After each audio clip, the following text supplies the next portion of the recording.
그 비리 문제들이 발생하고 있습니다.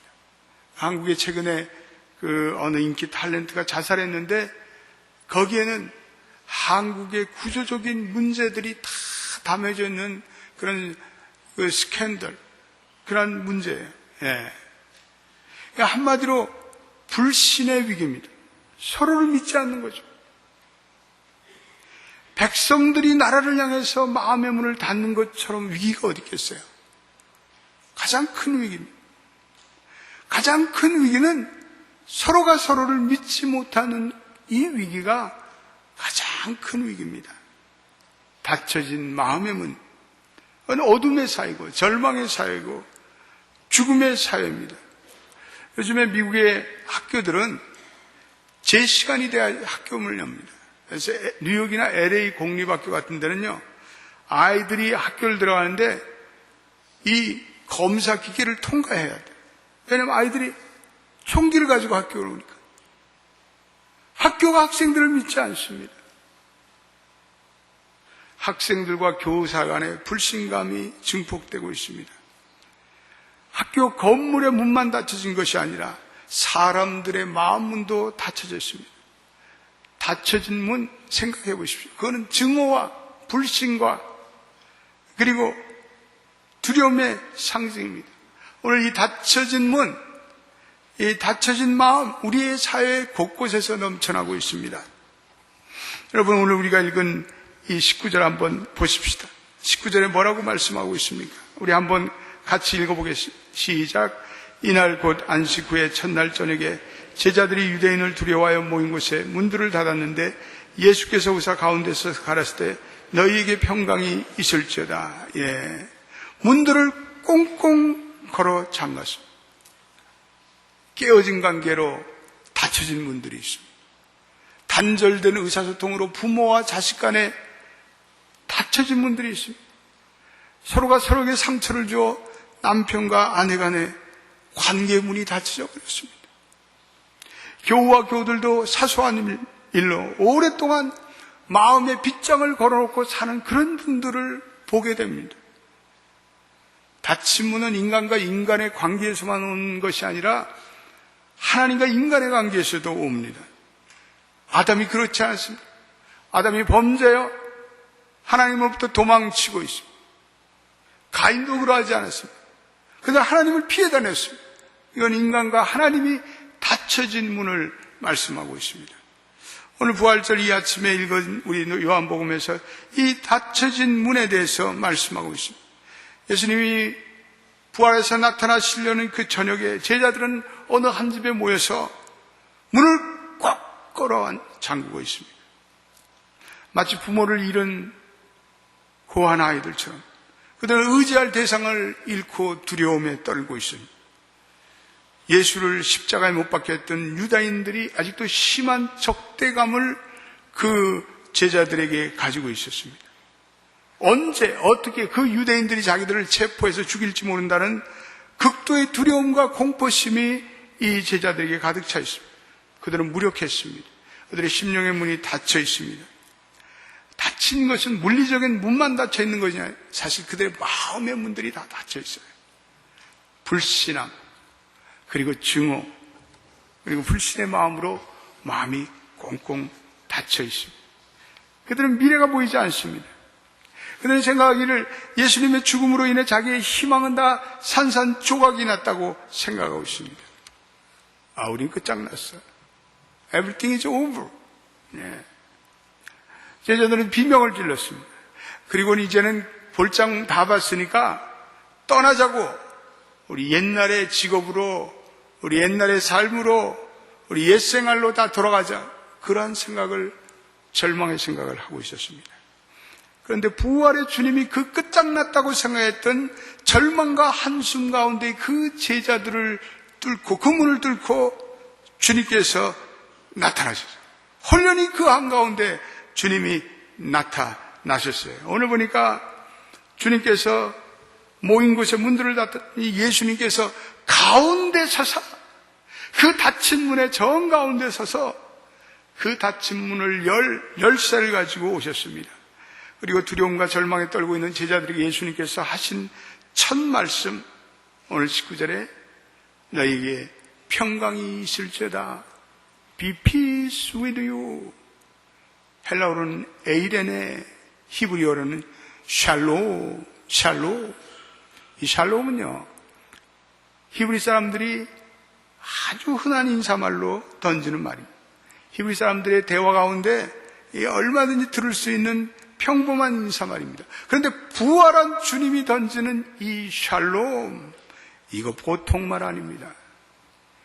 구약 성서학자로 세계적인 권위자인 폰 라드라는 성서학자는 오늘 예수님이 던졌던 이 샬롬이라는 말은 구약의 성경을 통틀어서 가장 심오하고 가장 놀랍고 가장 기쁜 인사의 말이다. 심오한 의미를 내포하고 있는 말이다. 이렇게 말하고 있습니다. 우리가 쓰는 인사말들이요, 형식 시대에 지나지 않는 인사말들을 우리가 많이 하고 삽니다. 인사를 위한 인사, 마음에 무게가 실려지지 않는 듯 그런 빙글과 같은 인사를 나누는. 안녕하셨어요? 별일 없으시죠? 다 잘 계시죠? 식사는 하셨는지요? 진지 잡수셨어요? 우리 한국 사람들 왜 이렇게 옛날에 굶어 죽는 사람이 많아서 그런지 진지는 드셨는지요?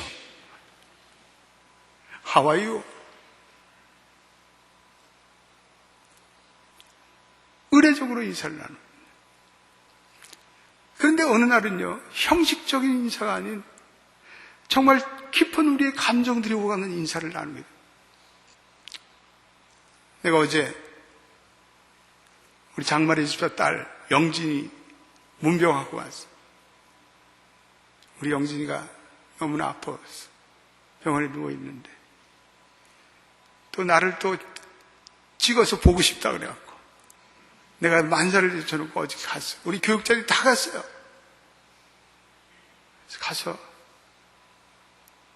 영진, how are you?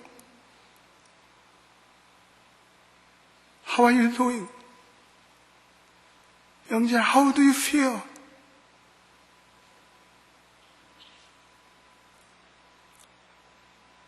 그 영진에게 던졌던 제 인사는 제 마음속에 말할 수 없는 영진을 향한 그 사랑과 또 관심과 친정한 문안의 인사. 영진 잘 있니? 영진이 이겨내야지. 하나님이 함께 하실 거야. 여러분, 저는 예전에 본 그 어느 한 아내와 남편이 만났던 그 만남의 인사가 지금도 잊혀지지 않아요. 이인모 씨라고 사상제로 40년 이상을 형무소 생활을 하고 풀려서 판문점에서 40년 만에 헤어진 아내를 만난. 그랬는데 그 생이별했던 아내를 만나서 그분이 던지는 맨 처음의 인사말, 여보 잘 있었소. 여러분, 이 인사말이 예사 인사말입니까? 오랜 생활, 생이별의 아내를 만나서 정말 억장이 무너지는 수많은 감정과 수많은 아픔과 감정의 편린들이 담겨진 그런 인사예요. 여보 잘 있었어. 그런 인사는 전혀 차원을 달리하는 인사만. 오늘 부활하신 예수님께서 제자들에게 평안하뇨, 이 인사말은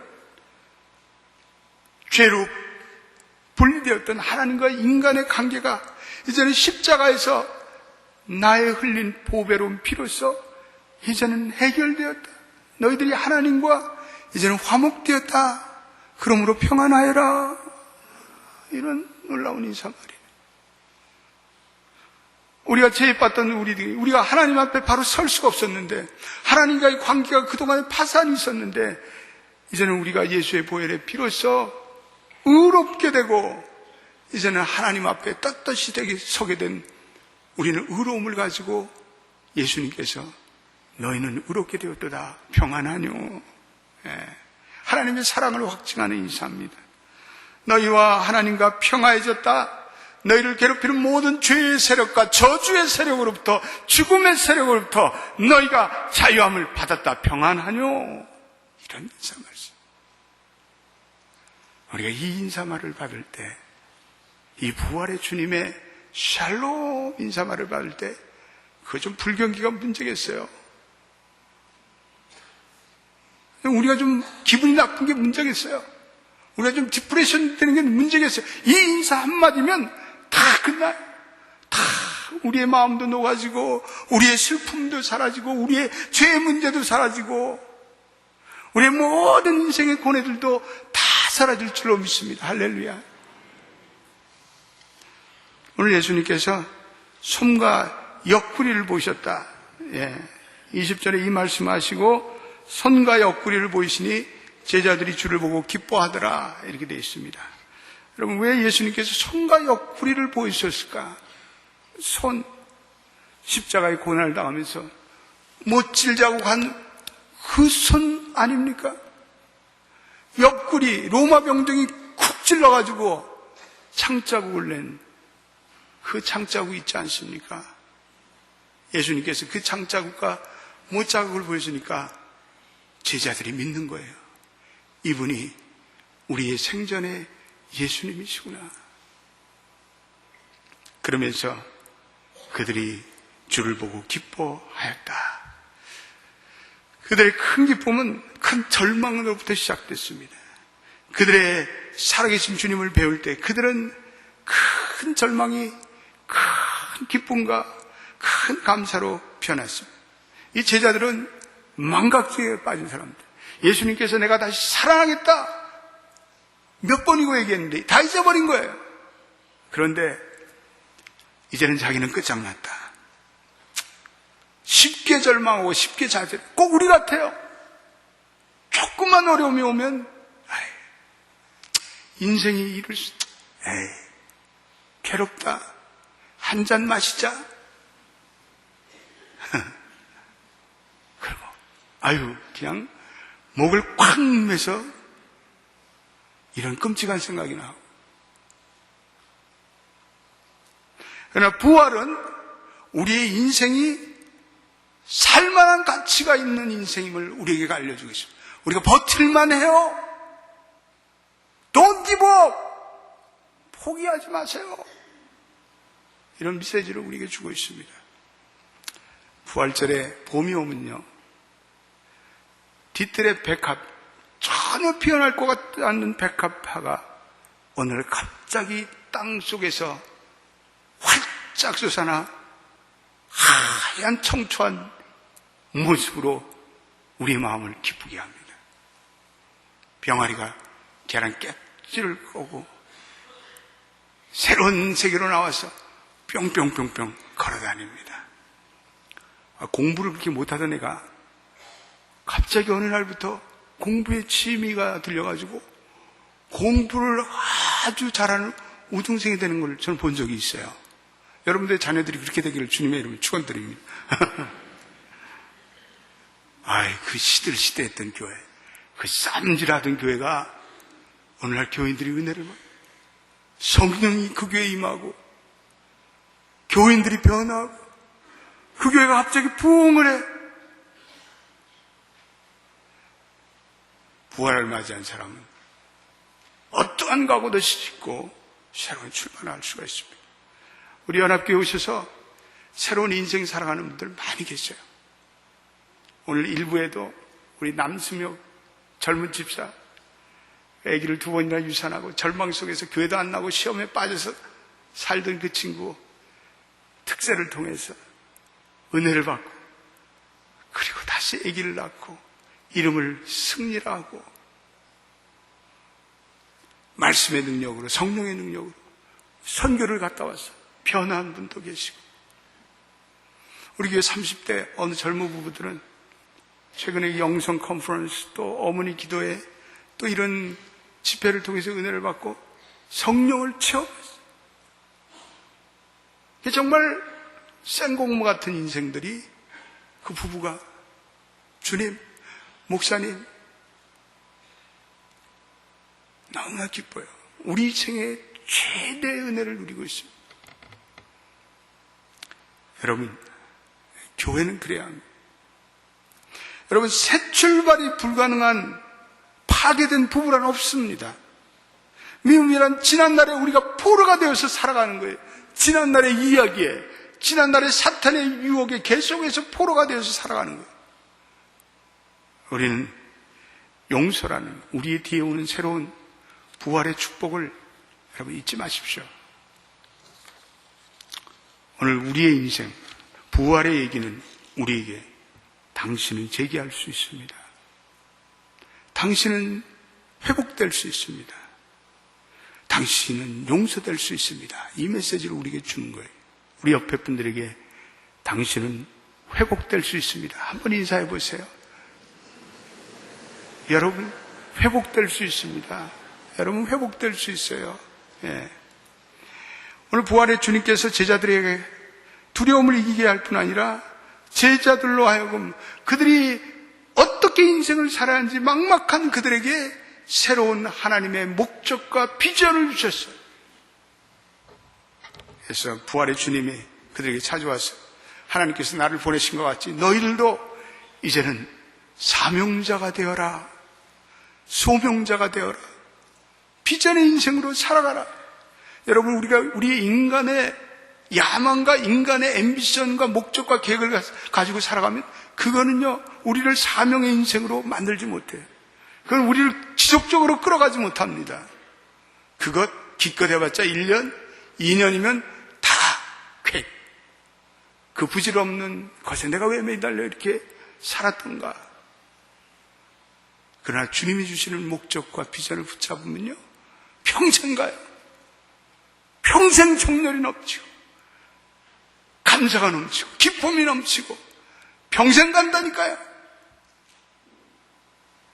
오늘 주님께서 주님을 만난 자를 우리 사명자, 소명자로 해서 우리 금요일날 우리 특별 새벽 기도하는데 사명자로 살아갈 사람들 오늘 나와보십시오. 제가 기도해 드립니다. 기백명이나 100여 명이 넘는 성도들이 이 앞에 눈물을 흘리며 저들의 인생, 사명의 인생으로 살겠습니다. 어떠한 구체적인 사명을 받았는지 저는 모르지만 그들이 다 하나님 나라를 위해서 사명적인 인생을 살아가기로 결단하는 축복이 되었습니다. 여러분, 그게 교회 아닙니까? 그게 부활의 교회입니다. 부활의 교회에는 그러한 일들이 계속 일어납니다. 오늘 무력하고 방향상실한 제자들 향해서 아버지께서 나를 보내신 것처럼 나도 너희를 보내노라. 그들이 부르심이 뚜렷했어요. 목적이 뚫어졌어요. 하나님의 비전을 발견했어요.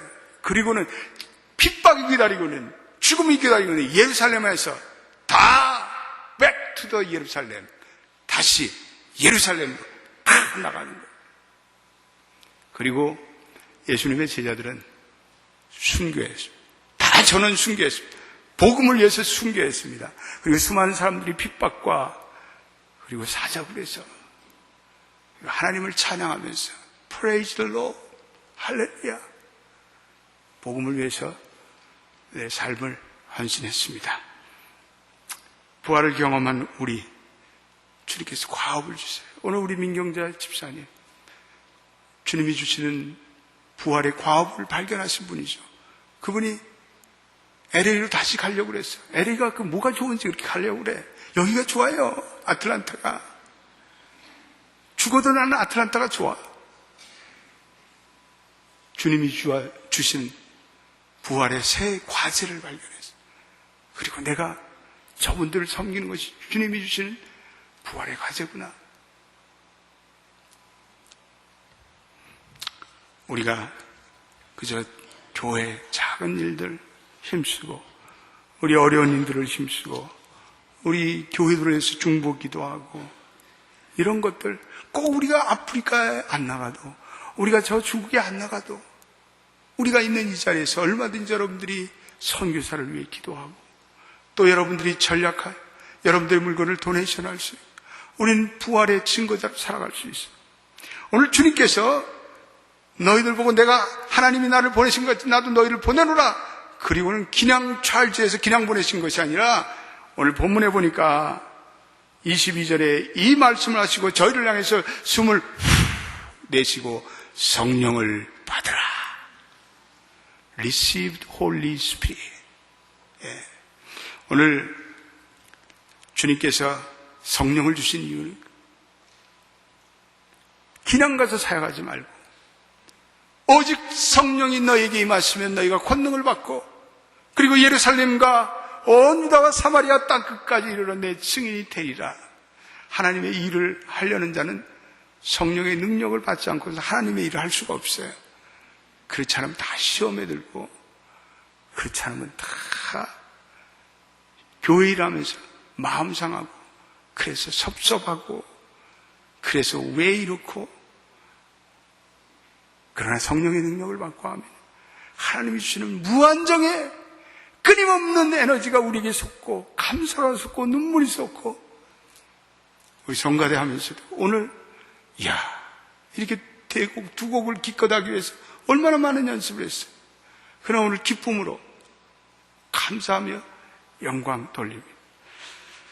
오늘 우리가 하나님의 영에 순종한다면 그 하나님의 영이 우리 안에서 자유롭게 운행하시고 액티베이션 할 때 우리에게 지난 날에 없었던 우리의 삶에 새로운 은혜가 솟고 파워가 솟고 열정이 솟고 꿈이 솟고 비전이 솟고 그런 부활해 주시는 부활의 주님이 십자가에서 저주를 받으시고 성량하셔서 믿음으로 성령의 약속을 우리에게 주게 하심이라는 갈라디아서 3장 21절의 말씀이 성취된 사건입니다. 오늘 사랑하는 여러분, 마음의 문을 열어십시다.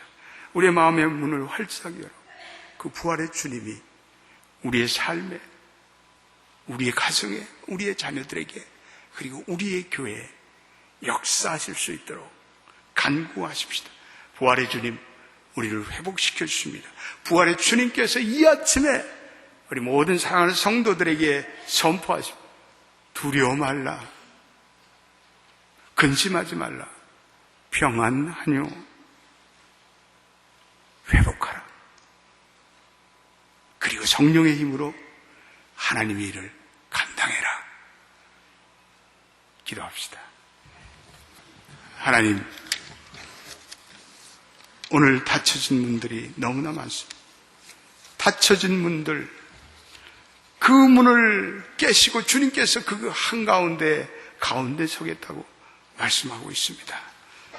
오 주님, 지난 시절의 모든 무기력함과 지난 시절의 우리들의 모습을 다 정리하고 오늘 하나님께서 나를 보내신 것 같이 너희를 보내로라는 우리의 인생의 목표들을 깨닫고 새로운 사명자로 새로운 비전을 가지고 살아가는 우리 성도들이 되기를 원합니다. 오늘 우리들의 성도들의 우울하고 답답하고 괴로운 삶이지만 우리가 땅의 발을 딛고 있지만 하늘에 주시는 이 신령한 음성 평안하뇨 샬롬 be peace with you 라는 주님의 음성을 듣고 새로운 힘으로 일어나 부활의 주님을 향해서 달려나가는 우리 모든 귀한